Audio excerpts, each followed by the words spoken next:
حضرت عمر فاروق رضی اللہ تعالیٰ عنہ کا زمانہ ہے تو کیس آیا، ایک شخص نے 4 ایکڑ زمین بیچی، دوسرے نے خریدی۔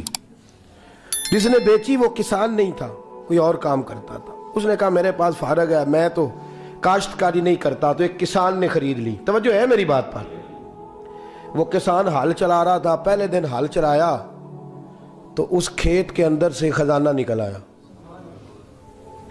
کھیت سے خزانہ کس کا ہے یہ؟ جی بھائی جی دی سڑک لنگ جائے نا وہ آتا ہے اور میں دیڑی نہیں تسی بیانہ واپس لو۔ اب تو سڑک گزر گئی ہے، مجھے تو پتہ ہی اب چلا ہے کہ یہاں ہاؤسنگ سوسائٹی آنے والی، میں تو نہیں دیتا ہی، رکھ لیں آپ۔ کیا نکل آیا؟ ہیرے جواہرات چاندی لال نکل آئے۔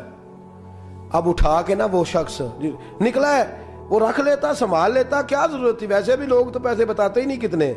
اٹھا کے نا وہ خزانہ تو جس نے بیچے تھے اس کے گھر چلا گیا، کہنے لگا میں نے زمین خریدی تھی، خزانہ نہیں خریدا تھا، تیرا ہے، تو لے لے، تیرا ہے، رکھ لے۔ وہ بھی صحابی رسول ہے، میرے نبی نے دنیا کی محبت کھینچ ڈالی ہے دلوں سے۔ وہ کیا کہنے لگے؟ کہنے لگے میں نے تو 4 ایکڑ سے بڑی مشکل جان چھڑائی ہے، تو اب پھر دولت لے کے آ گیا ہے۔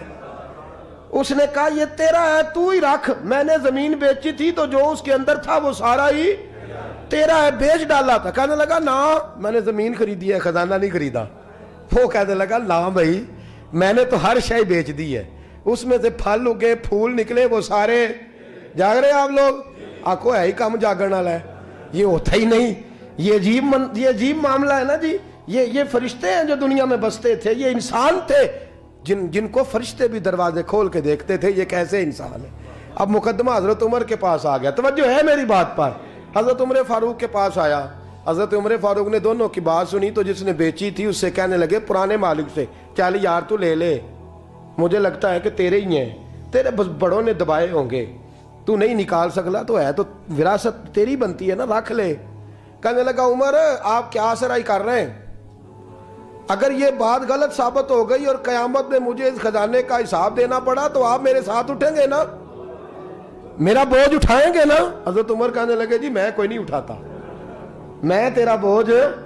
اب وہ جس کو بیچا تھا حضرت عمر کہنے لگے بھائی اس نے تو تجھے دے دیا تھا، اب تیرا ہے تو رکھ لے۔ کہنے لگا عمر آپ قیاس کر رہے ہیں، آپ قیاس کر رہے ہیں، اگر قیامت والے دن میں پھنس گیا تو میں آپ کا نام لے لوں اللہ کی بارگاہ میں؟ حضرت فاروق اعظم نے نا سر پکڑ لیا، فرمایا میں فیصلہ ہی نہیں کرتا، تم حضرت ابی بن کعب کے پاس جاؤ رضی اللہ ہو۔ حضرت ابی بن کعب کے پاس آئے اور آ کے ان دونوں نے کہا حضرت جی ہمارا ایک کیس الجھ گیا ہے۔ فرمایا وہ کیا؟ صحابہ وہ صحابہ تھے جن کی ہر صبح عید ہوتی تھی، خدا کا قرب حاصل تھا، نبی کی دید ہوتی تھی۔ حضرت ہمارا کیس الجھ گیا ہے، حضرت عمر سے فیصلہ نہیں ہوا، آپ مہربانی فرمانے لگے وہ کون سا کیس ہے جو عمر فاروق سے فیصلہ نہیں ہوا؟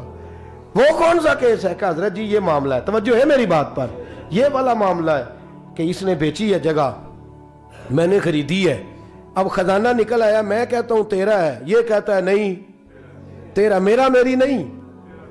جی یہ کون سا دور ہے؟ بولے نا وہ کون سا دور تھا؟ خیر الناس من ینفع الناس، لوگوں میں بہتر وہ جو لوگوں کے لیے نفع بخش۔ یہ کہتا ہے خزانہ تیرا ہے، میں کہتا ہوں نہیں، تو کون سا دور ہو گیا؟ تیرا تیری کا۔ حضرت سیدنا ابی بن کعب رضی اللہ تعالیٰ عنہ نے سر جھکا لیا، کہنے لگے میں فیصلہ کیا کروں، میں بہت بڑا قاضی ہوں پر یہاں میں بھی الجھ گیا ہوں، اب فیصلہ سنو، خوبصورت فیصلہ۔ حضرت ابی بن کعب اس سے پوچھتے ہیں بیچنے والے سے تیرے بچے کتنے ہیں؟ کہنے لگا جوان بیٹا ہے۔ خریدنے والے سے کہتے ہیں تیرے کتنے بچے ہیں؟ اس نے کہا جوان بیٹی ہے۔ کہنے لگا میں ان دونوں کا نکاح کر کے سارا سامان انہیں جہیز میں دے دیتا ہوں، ان کا نکاح کر کے سارا کچھ انہیں جہیز میں دے دیتا ہوں، تیرے گھر بھی آ جائے گا، تیرے گھر بھی۔ یہ فیصلہ سیدنا ابی بن کعب رضی اللہ تعالیٰ عنہ نے دیا۔ لوگ رو رہے تھے، کہہ رہے تھے کیا بات ہے اس فیصلے کی، کیا بات۔ ایک نوجوان تھا مینا کے بازار میں دوڑا جا رہا ہے، ایک بابا جی اس کو ملے بزرگ، تو ان بزرگوں کے اس نے، توجہ ہے میری بات پر آپ، ان بزرگوں کی تھیلی اس نے اشرفیوں والی چھین لی، چھین کے دوڑ گیا، کافی آگے چلا گیا تو گر گیا، جب گرا تو نظر آنا بند ہو گیا، لگا اللہ کے ولی کی بے ادبی ہوئی ہے اس لیے نظر آنا بند ہو گئی، بے ادبی ہو گئی، بڑا پریشان ہوا، سخت آزمائش کا شکار، کیا کروں کدھر جاؤں؟ جب بڑی سخت تکلیف کے اندر وہ گرفتار ہوا تو لوگوں سے کہنے لگا مہربانی کرو مجھے بابا جی سے معافی لے دو. گرا جو ان کی نگاہ سے وہ سنبھل نہیں سکتا. اللہ والوں کی بے ادبی اللہ کو بڑی ناپسند ہے. اللہ والوں کی بے ادبی اللہ کو بڑی ناپسند ہے. اس سے ضرور بچیں. اللہ تعالیٰ ہمیں بچنے کی توفیق عطا فرمائے. پکڑ کے بابا جی کے پاس لائے.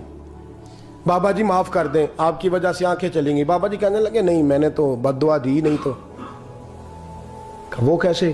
کہنے لگے میرے ساتھ جب کوئی مسلمان زیادتی کرتا ہے تو میں فوراً ہی معاف کر دیتا ہوں.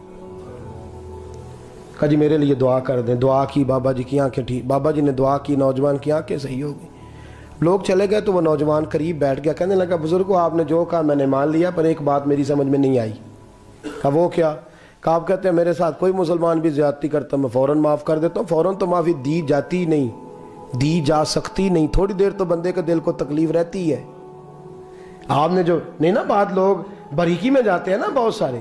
کہا جناب بندے کے دل میں تھوڑی دیر تو تکلیف, بھئی کوئی لڑائی ہو جائے تو کہتے ہیں ابھی نہیں میں نے جانا, ذرا بات ٹھنڈی ہو جائے گی تو پھر, ابھی تو بڑی چوٹیں لگی ہیں, بڑا مسئلہ بنا ہے. یہ شعوری طور پہ لوگ ایسا کرتے ہیں. کہا فوراً کیسے آپ نے معاف کر دیا؟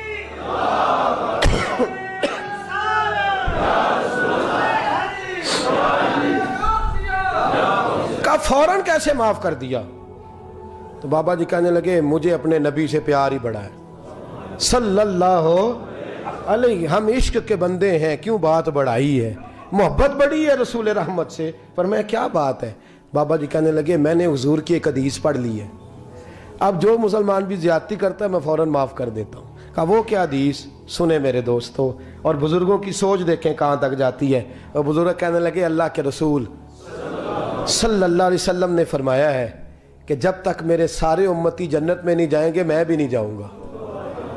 جب تک سارے نہیں جائیں گے میں بھی. تو بابا جی کہنے لگے دیکھنا تیرا میرا جھگڑا ہے, اگر یہ جھگڑا حضور کے پاس جائے گا, اللہ کی بارگاہ میں جائے گا, پھر اس کا فیصلہ ہوگا, پھر یہ مقدمہ لڑے گا, پھر یہ کیس چلے گا, جب فیصلہ ہوگا تب تک میرے رسول پاک جنت میں نہیں جائیں گے, بیٹھے رہیں گے. تو میں اپنے نبی کو تکلیف تو نہیں نہ دے سکتا, میں اپنے رسول کو بٹھائے رکھنے کی آزمائش تو نہیں نہ دے سکتا. لہذا جو مسلمان بھی زیادتی کرتے ہیں میں فوراً ہی معاف کر دیتا ہوں, تاکہ میرے محبوب کو کوئی تکلیف. میں تیرے اور اپنے بارے میں سوچ نہیں رکھتا, میری سوچ تو ہر وقت ذات رسالت پہ لگی رہتی ہے. میرا ذہن تو ہر وقت میرے محبوب کی طرف لگا رہتا ہے, ہر وقت میں حضور کے بارے میں ہی سوچتا رہتا ہوں. ملی سوچ اپنائیں, قومی سوچ اپنائیں, زندگی میں وہ والے کام کریں جس سے قوم کو نفع حاصل ہو, ملت کا جس میں فائدہ ہو.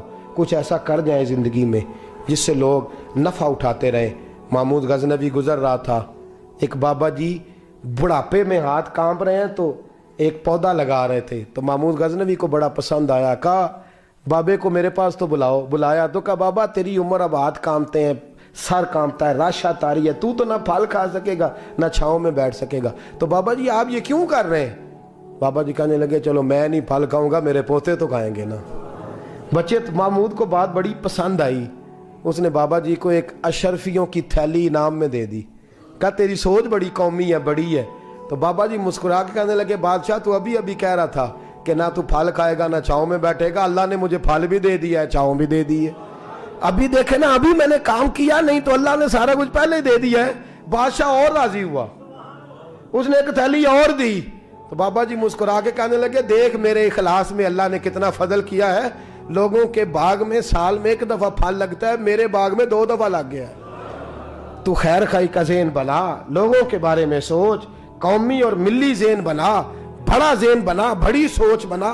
وہ والا کام کر جس سے زیادہ لوگوں کو فائدہ ہو, زیادہ لوگوں کا نفع ہو, وہ والا کام کر. قومی ملی ملت اسلامیہ کی سوچ بنا, عالم اسلام کی بات کر, مسلمان کا بھلا کر, اپنے وطن کا بھلا کر, اپنی ملت کے بارے میں سوچ. جب تو یہ کام کرے گا تو اللہ تجھے وسائل بھی بڑے ہی عطا فرمائے گا. اللہ تبارک و تعالیٰ تیرے لیے رحمتوں کے دروازے بھی زیادہ ہی کھولے گا. تو فرمایا زمین میں وہ قائم رہے گا جو لوگوں کا بھلا کرے گا, دوسروں کے بارے میں سوچے گا. وہی دنیا میں زندہ رہتے ہیں جو لوگوں کے لیے نفع بخش بن جاتے ہیں. جو ذات کی بات کرتے ہیں وہ بڑی جلدی فنا ہو جاتے ہیں. دوسروں کی بات کر, تو ہمیشہ رہے گا, تو باقی رہے گا, تو قائم رہے گا. تو ہمیشہ صبح قیامت تک تیرا نام جپا رہے گا. میرے اعلیٰ حضرت فرماتے ہیں بے نشانوں کا نشان مٹتا نہیں، مٹتے مٹتے بھی نام ہو ہی جائے گا. ہمیشہ مدحت خیر الانام میں گزرے.